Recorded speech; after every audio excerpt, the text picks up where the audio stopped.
Scholastic Audio presents Five Nights at Freddy's, Fazbear Frights Book 6, Blackbird, by Scott Cawthon, Kelly Parra, and Andrea Wagoner, read by Susanna Lease Freeman.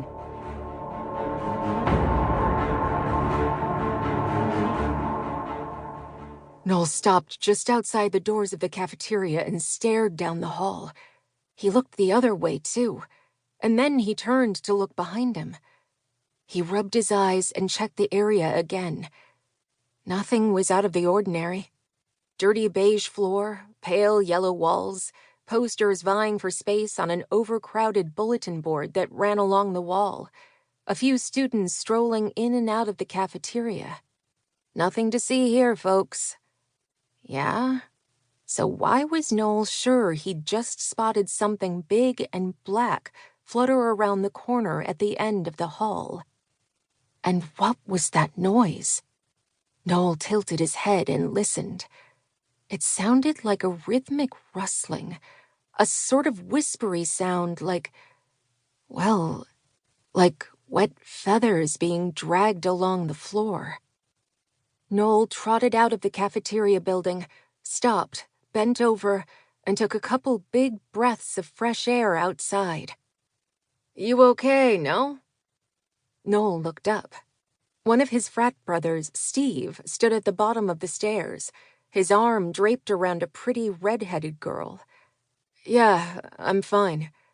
"You say so," Steve said.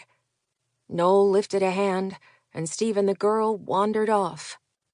Nole headed for the frat house. Nole sat on his bed, his legs spread out and his hands loosely in his lap. He rolled his head around, listening to his neck crack, and he took several deep breaths. When you're tense, adopt a relaxed posture, loosen your muscles, and breathe deeply.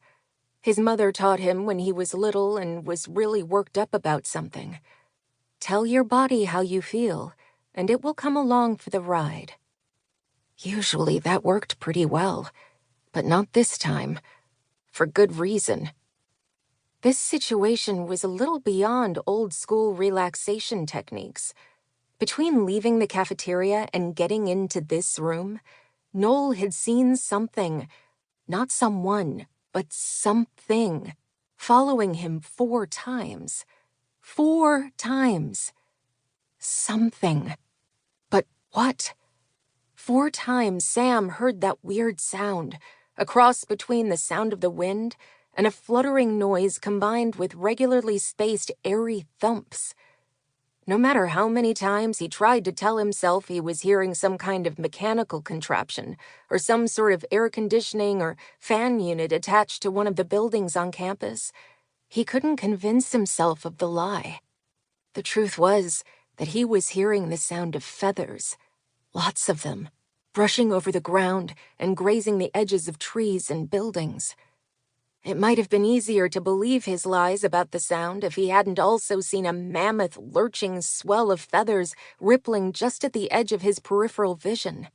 4 times he'd seen these sinister forms billowing in and out between the trees and the buildings.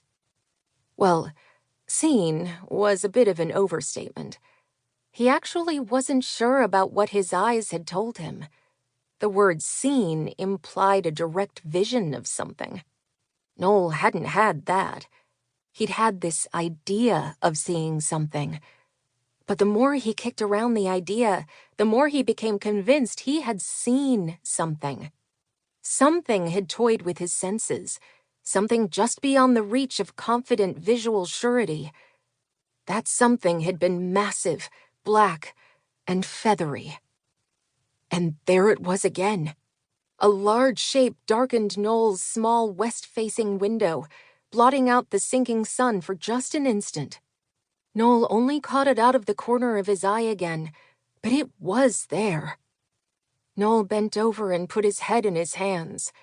Oh man, oh man, oh man, oh man.